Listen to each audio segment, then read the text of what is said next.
လားတော့ဗျတာနာတော့ကြောင်ဆိုကျုပ်တို့ရွာကလူတွေကတထေးတွေဗျအခုတော့မြို့ကနေတန်ဖိုးကြီးပစ္စည်းတွေဝယ်လာတာဗျစီးရဲတယ်ဆိုတော့အဘိဓါတို့ရွာကကြားတောင်းမကြဘူး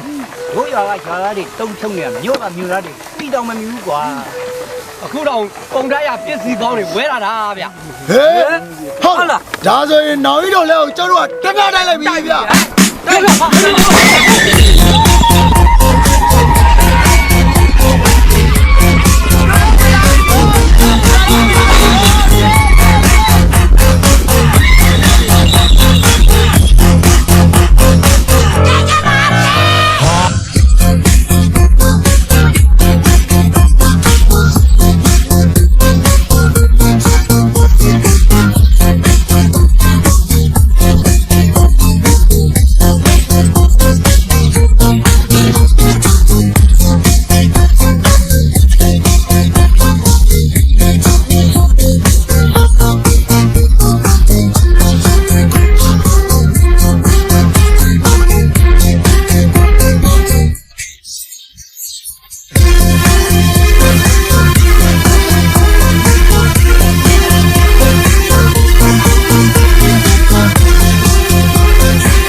ငွေကြေးလည်းမရှိဘူးကွာခွေးလည်းမရှိဘူးကွာအကျွေးလည်းမရှိဘူးကွာဘာမှမရှိဘူးကွာမင်းဘာလုပ်လဲကွာပြောရမင်းဘာလုပ်လဲကွာပြောရမင်း